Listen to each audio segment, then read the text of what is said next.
How many of you have ever received unfair treatment? Jesus said it is impossible that no offenses should come. Do you have the right to be offended? Offense is a snare, a trap. An offense is the bait of Satan. The bait of Satan. John Bevere's best-selling book has changed lives all over the world. God's word, his promise, will always come to pass as long as you don't get offended. And now, John Bevere Ministries presents The Bait of Satan Curriculum, a 12-part series designed to free you from the snare of offense. What you do with the offense will determine your future. Isaías 28. Hoje, para a lição 6, eu quero ler apenas um versículo. Quero ler o verso 16 de Isaías 28. Portanto, assim diz o Senhor Deus: Eis que eu ponho em Sião uma pedra para uma fundação. Repita, fundação. Uma pedra provada. Uma preciosa pedra angular. Uma fundação garantida. Todo aquele que crer não vai agir precipitadamente. Repita, todo aquele que crer não vai agir precipitadamente. Na última sessão, falamos sobre a diferença entre agir e reagir. Se você se lembrar, eu falei que os pilotos, quando estão em condições severas, quando o avião está com problemas, eles agem porque foram treinados e armados para isso. Passageiros, por outro lado, vão reagir, gritar e entrar em pânico. Isaías diz aqui claramente que todo aquele que crer é alguém que nunca vai agir precipitadamente. Alguém que age precipitadamente é alguém que é instável, porque suas ações não são fundamentadas apropriadamente. Veja, instabilidade não é uma coisa boa. Quantos sabem disso? Vale para uma casa natural, vale para nossas vidas. Precisamos de uma fundação sólida, amém? Agora, para dar um exemplo de verdade, uma imagem disso, eu quero que você vá para Mateus 16 e veremos um exemplo clássico na vida de um homem chamado Simão Pedro. Em Mateus 16, eu quero ler do verso 13. Quando Jesus chegou na região de Cesareia de Filipe, ele perguntou aos discípulos dizendo: Quem os homens dizem que eu, o Filho do Homem, sou? Então agora Jesus faz o que ele faz muito bem sempre, ele vai localizar o coração das pessoas com uma pergunta. Ele olha para os discípulos e diz: Ei, quem eles dizem que eu sou, caras? Quem estão dizendo que eu sou? E então as respostas vêm por todo lado. Verso 14. Então disseram: Bem, alguns dizem João Batista. Então o outro falou e disse: Alguns dizem Elias. Então outro cara disse: Bem, estão dizendo que você é Jeremias ou outro profeta? Então esses caras, esses discípulos começam a jogar todas as opiniões populares sobre quem Jesus é. Certamente Mateus falou, Filipe falou, Bartolomeu falou, todos falaram. Esse grupo diz isso, esse outro grupo diz isso, os judeus dizem isso, os fariseus dizem isso e também falam isso. E eles falam tudo isso, Jesus espera eles terminarem. E ele olha para eles e no próximo verso, e ele diz a eles: Mas quem vocês dizem que eu sou? Eu amo isso. Eles tinham esgotado o que todos diziam, e então Jesus olha bem para eles e pergunta: Mas quem vocês dizem que eu sou? Não importa o que disse esse grupo ou aquele, quem vocês dizem que eu sou? E de repente, eles deixam todas as opiniões externas de fora e ficam meio que com a boca aberta. Estão comigo? Mas Simão Pedro então abre sua boca e veja o que ele diz. Verso 16. Simão Pedro respondeu e disse: Tu és o Cristo, o Filho do Deus vivo. Então da boca de Simão Pedro sai a declaração: Tu és o Cristo, é o Senhor, és o Filho do Deus vivo. Agora veja o que Jesus disse. Verso 17. Jesus respondeu e disse: Bendito sois tu, Simão Barjonas, pois nem carne nem sangue revelaram isto a você, ou seja, não foram os sentidos naturais que te disseram isso. Ninguém disse isso a você porque alguém escreveu no quadro, você não aprendeu no seminário, na universidade. Isso não foi ensinado a você. Não foi revelado a você por carne ou sangue. Agora veja o que ele diz. Ele diz: Mas meu Pai que está nos céus revelou isso a você. Repita: conhecimento revelado. Jesus agora está dizendo: o resto de vocês diz o que os outros estão dizendo. Me dão seus pensamentos e opiniões. Mas quando Simão abriu a boca e disse, tu és o Cristo, filho do Deus vivo, a coisa foi diferente. E Jesus disse, sabe, ninguém te disse, ninguém te ensinou isso. Ele disse, meu Pai no céu revelou isso. Então ele faz a declaração a Simão que eu amo. Verso 18, ele diz, e eu também digo a você que você é Pedro. E sobre essa rocha construirei minha igreja e os portões do Hades não prevalecerão contra ela. Eu quero ir devagar. Ele diz, eu também digo a você que você é Pedro. Repita, Pedro.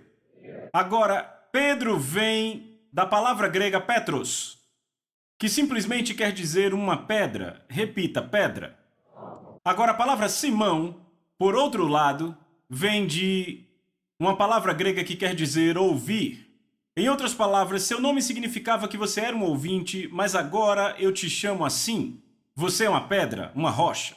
Petros quer dizer uma pedra pequena, certo? Agora, ele continua dizendo, e sobre esta rocha, repita, esta rocha. Agora, essa palavra grega é uma palavra totalmente diferente, é a palavra Petra, P-E-T-R-A, que quer dizer uma rocha massiva e enorme. Então Jesus falando com Pedro disse, tu és Simão, verso 18, e eu também digo a você que você é Pedro, ou seja, pequena pedra, e sobre essa rocha, Petra, rocha massiva, eu construirei minha igreja e os portões do inferno não prevalecerão contra ela. A rocha da qual ele está falando, amigos, vou deixar isso bem claro, não é a rocha apenas do senhorio de Jesus.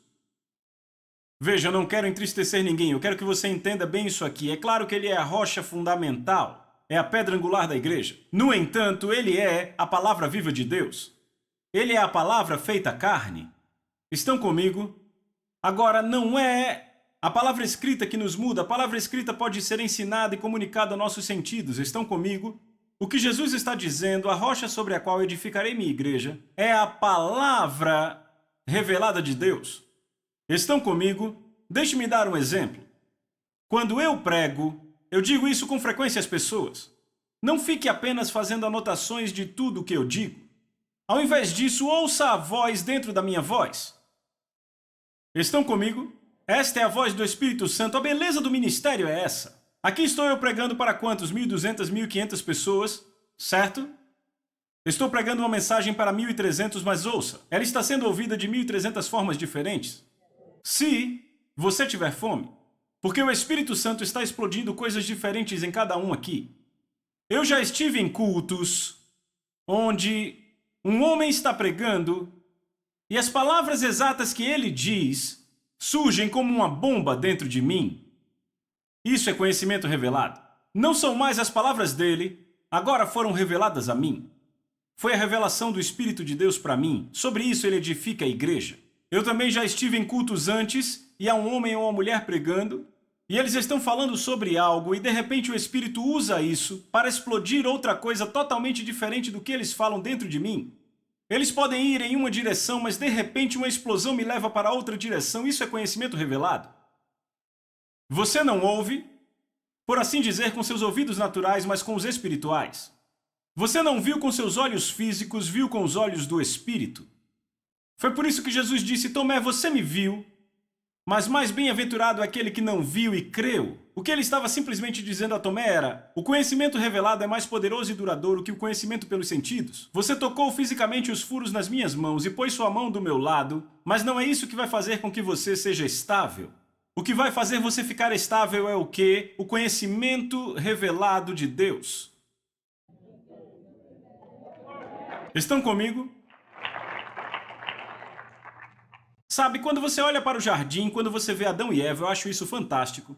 Deus diz a Adão, você pode comer de toda a fruta no jardim, menos da fruta da árvore do conhecimento do bem e do mal, não é? Bem, quando a serpente vem para Eva, eu acho isso fantástico.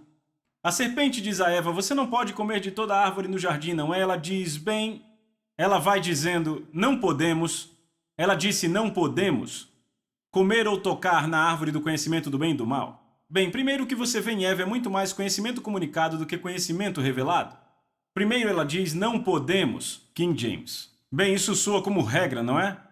É isso que acontece a pessoas quando vêm à igreja e ouvem as pessoas com suas cabeças. Ouvem com a cabeça. É um monte de regras, regulações e diretrizes. Estão comigo? Eu posso fazer isso, aquilo não. Posso fazer isso, aquilo não. E quando você ouve as palavras de Eva, se você voltar, é mais ou menos a mesma coisa que acontece. É muito óbvio que ela não perguntou ao Senhor. É óbvio porque quando Deus deu o comando, Eva ainda não estava ali. É muito óbvio que um dia Adão e Eva estavam passeando e Adão basicamente deve ter dito: o Senhor disse para não tocar nessa árvore. E agora era um conhecimento comunicado, não um conhecimento revelado. Não foi algo que ela ouviu da palavra de Deus. Ela provavelmente não perguntou ao Senhor, nem buscou ao Senhor por esse conhecimento revelado. Entendem isso? Então, quando o inimigo veio, ele facilmente conseguiu pegá-la. Porque não era conhecimento revelado. Deixe-me fazer uma declaração. Você pode pegar um homem que tem uma palavra de conhecimento revelado no Espírito e pegar outro homem que tem a Bíblia inteira memorizada. Esse homem com apenas uma palavra de conhecimento revelado sobre o Senhor vai permanecer mais do que aquele que memorizou a Bíblia, mas não tem conhecimento revelado.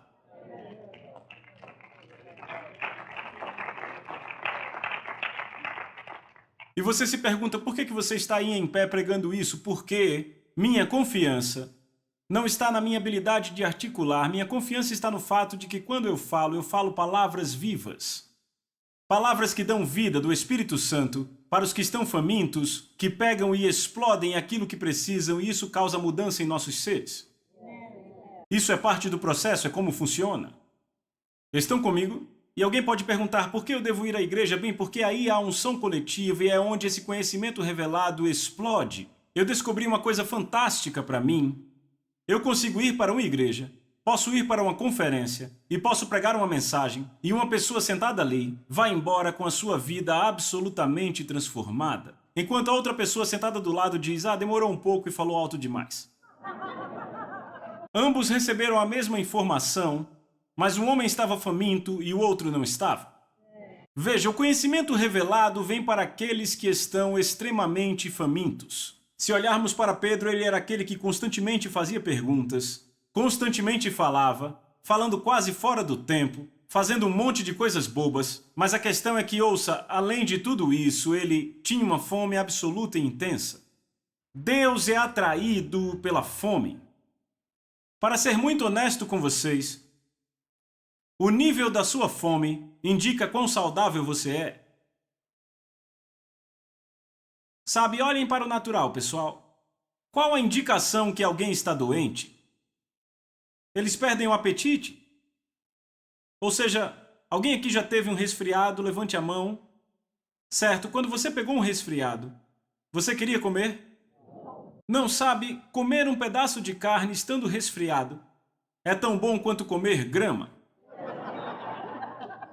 Você não tem apetite? Pessoas que têm câncer chegam a perder 20, 30 quilos. Por quê? Porque não têm apetite, estão doentes. Um sinal de que a pessoa está doente é perder o apetite. Na verdade, é o primeiro sinal. Estão comigo? O sinal de saúde é um apetite forte. E o mesmo vale para o espiritual. Deus é atraído pela fome. Veja, o ato de se desviar não começa quando o cara se encontra na cama com uma mulher estranha com quem ele não casou, certo? Aconteceu meses ou anos antes, quando ele perdeu a sua paixão por Deus. Quando a fome começa a definhar, e agora o futebol é mais empolgante do que ouvir a palavra do Senhor. Dormir aos domingos passa a ser muito melhor do que buscar a Deus. Deixa eu te dizer, eu vou ser honesto. Meus olhos se abrem todo dia entre 4h30 e 5h30 da manhã. Toda manhã meus olhos se abrem assim e eu pulo da cama porque para mim é a parte mais empolgante do dia. A parte mais empolgante do meu dia é ir para fora, ficar sozinho no escuro, numa escola vizinha à nossa casa, e quando eu vou para o estacionamento dela e oro, eu amo. É minha hora favorita no dia, porque eu tenho fome por ele e sei que ele é atraído pela minha fome, então simplesmente eu vou. Eu sei que quando eu chamo o nome dele, ele vem. Estão comigo? E Deus é atraído por essa fome. É aí que o conhecimento revelado vai abundar. Em atmosferas com essa fome. Por isso é tão divertido ensinar a essa igreja. Porque quando eu chego a essa igreja descubro que todos têm fome. Alguns mal se contêm sentados, deixam um bloquinho de lado e sabem, vocês não escrevem tudo o que eu digo, eu olho para vocês, uau, e depois vão escrevendo. O que é isso? Foi algo que explodiu dentro de vocês e é algo que ninguém pode tirar de vocês. Porque quando Deus revela algo a você, ninguém pode tirar isso da sua vida.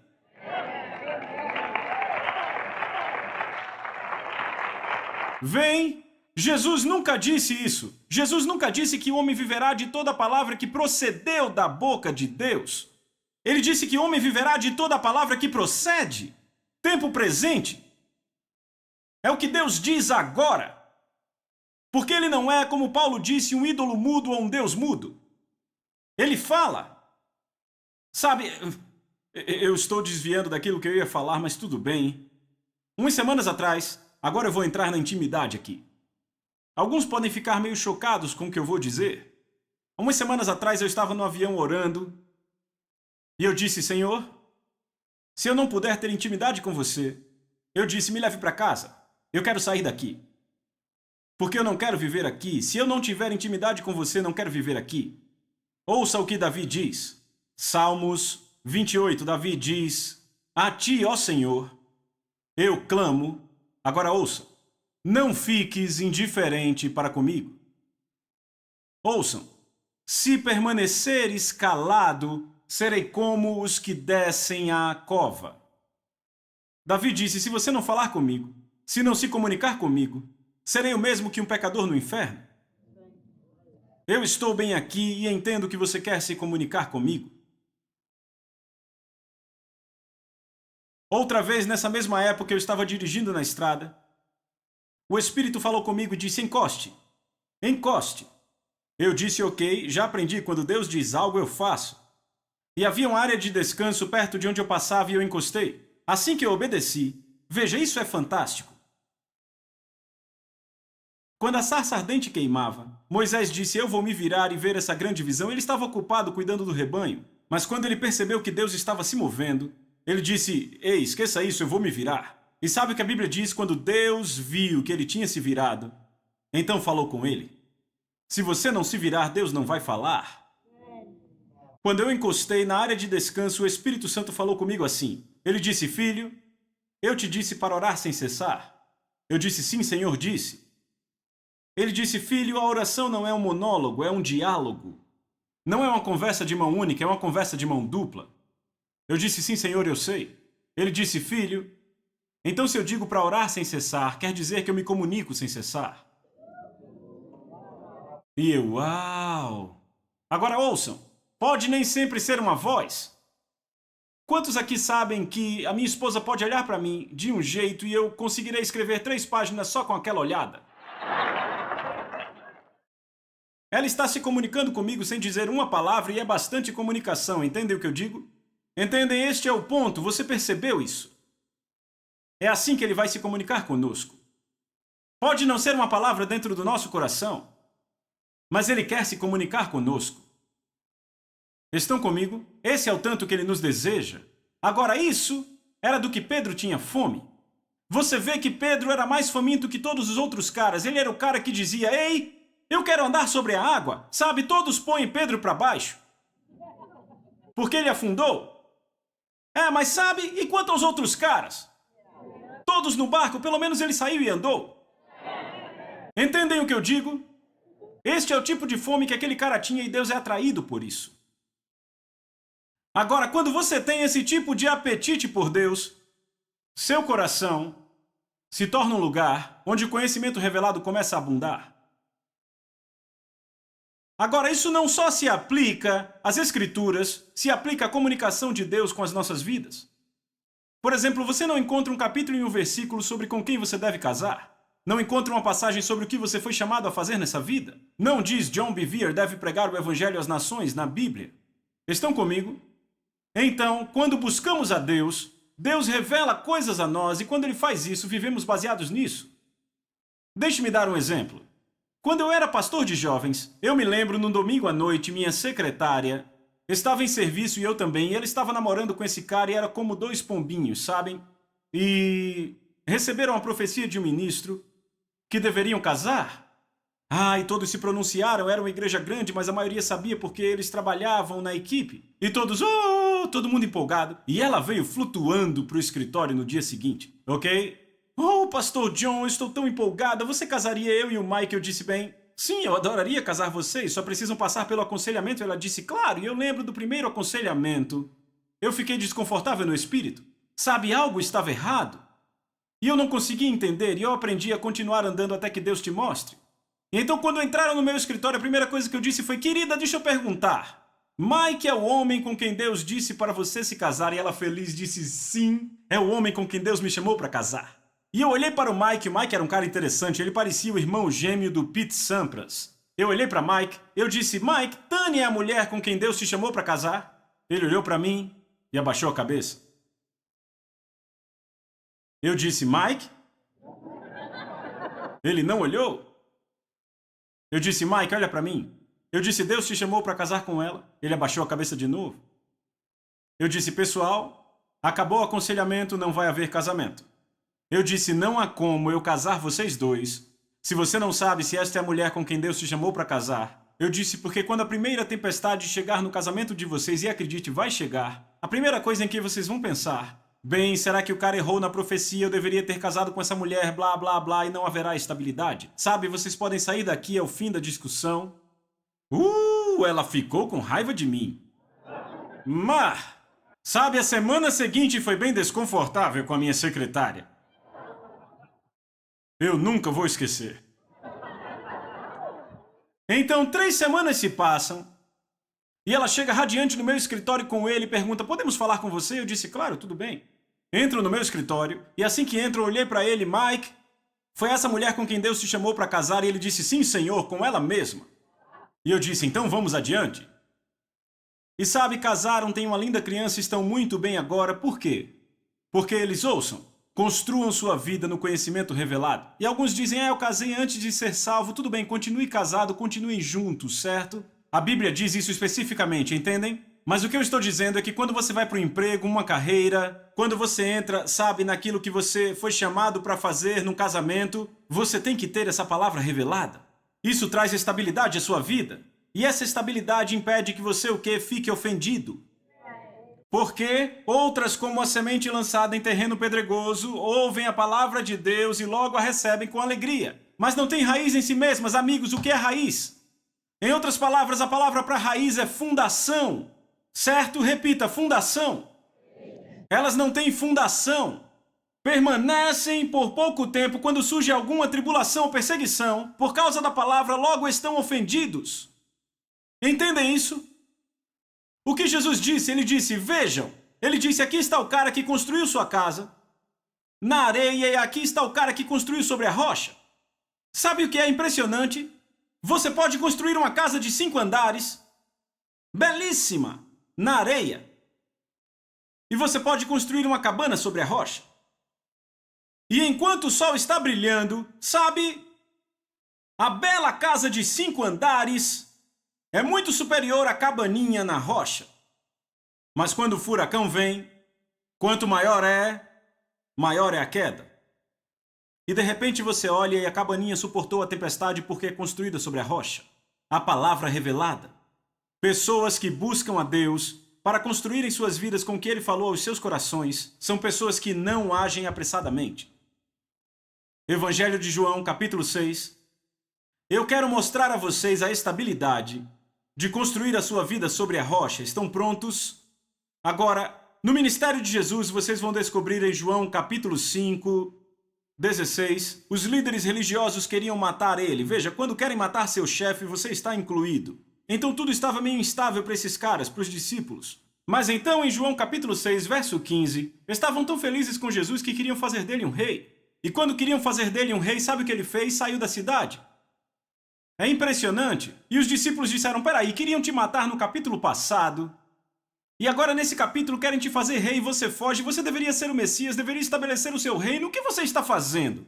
As coisas começavam a se abalar aqui, ok? Então chegamos a João capítulo 6. E agora Jesus começa a pregar, sabe, coisas que realmente são bem difíceis. Sabe, palavras duras. Porque ele faz uma declaração em João capítulo 6. Ele disse: a não ser que vocês comam minha carne e bebam meu sangue, não terão nada comigo.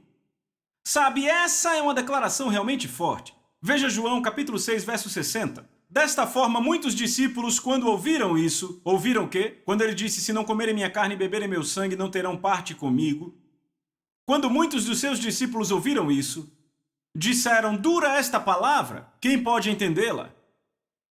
Verso 61. Quando Jesus soube dentro de si que seus discípulos reclamavam sobre isso, ele disse: isso ofende vocês? Vê isso? Eu amo isso, sabe? Quantos pregadores hoje diluem, tentam deixar mais fácil.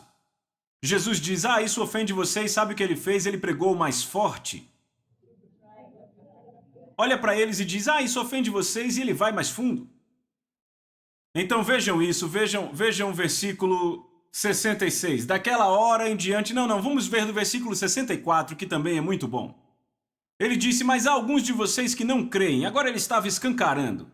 Pois Jesus sabia desde o começo quem eram os que não criam e quem o trairia. Então ele sabia tanto quem não cria quanto quem o trairia. 65, e prosseguiu: é por isso que eu lhes disse que ninguém pode vir a mim, a não ser que isto lhe seja dado pelo Pai. 66, daquela hora em diante, muitos dos seus discípulos voltaram para trás e não andaram mais com ele.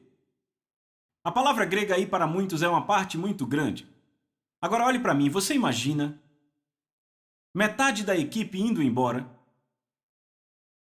Pense aí sobre isso. Quantos pregadores diriam à outra metade: pessoal, perdemos metade da equipe? Precisamos apertar os cintos. O nosso suporte acabou de diminuir, vocês vão ter que trabalhar dobrado. Certo? Mas veja o que ele fez ao invés disso. Vá para o verso 67. Jesus disse aos 12: vocês também querem ir embora? Ou seja, ele olha para os outros e diz: vocês vão também? Mas veja quem fala. 68. Mas Simão Pedro respondeu, foi ele que falou: Senhor, para quem deveremos ir? Você tem as palavras de vida eterna. Em outras palavras, Pedro está dizendo: eu também não gosto muito do que você está falando, mas... Veja isso, verso 69. Também viemos a crer e saber que tu és o Cristo, o Filho do Deus vivo. O que os impediu de ir embora? O conhecimento revelado.